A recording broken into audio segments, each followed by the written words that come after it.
Boisar Tarapur एमआयडीसीतील Viraj profile कंपनीच्या विस्तारीकरणाला स्थानिकांनी विरोध केलाय। 10 एकरवर असलेली कंपनी 104 एकरवर कंपनीचा विस्तार करण्यात येणार आहे। मात्र कंपनीमुळे मोठ्या प्रमाणात प्रदूषण होत असल्यानं स्थानिकांनी त्याचा सामना करावा लागतोय। या कंपनीमुळे वायू प्रदूषणासह परिसरातील पाण्याचे स्रोत मोठ्या प्रमाणात प्रदूषित झाले। बोईसर तारापूर एमआयडीसी आणि मुंबई अहमदाबाद राष्ट्रीय महामार्गाला जोडणाऱ्या बोईसर चिल्हार मार्ग स्थानिकांसह सर्व पक्षीयांनी रोखून धरला। आंदोलनामुळे या मार्गावर वाहतूक कोंडी झाली आहे। उद्दिष्ट आहे हा विस्तारीकरण रद्द व्हायलाच पाहिजे आणि त्याचबरोबर जो आधीचा प्रकल्प सुरू आहे या प्रकल्पामध्ये तो प्रकल्प बंद झाला पाहिजे।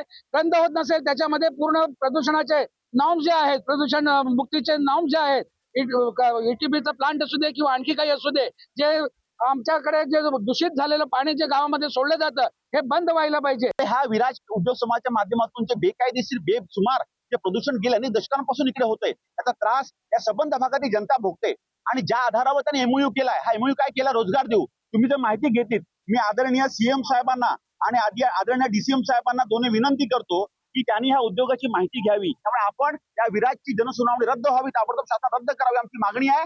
आणि हे जर रद्द नाही झाली 8 तारखेची तर ह्याच्या पुढचं आंदोलन हे खूप मोठ्या संख्येने तीव्र होईल आणि शासनाला मग हे सांभाळणं कठीण होऊन जाईल। आता लक्षात घ्या, जनसुनावणी ही आम्ही बेकायदेशीरच मानतोय, त्यामुळे न्यायालयीन लढा हा सर्वात महत्वाचा असेल।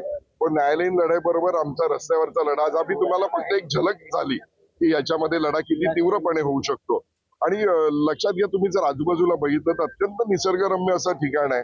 माझं गाव बाजूला पडगे आहे, ज्याच्यामध्ये किल्ला, धबधबे आहेत आणि याच्या बाजूला या 10 एकरनी इतकी जर समजा प्रदूषण होत असेल तर उरलेल्या 100 एकर मध्ये काय होईल त्याची देवच जाणे। त्यामुळे प्रत्येक म्हणजे या फक्त मान गावाचा नाही, या पंचक्रोशीतल्या लोकांचा पूर्णपणे विरोध या विराजला।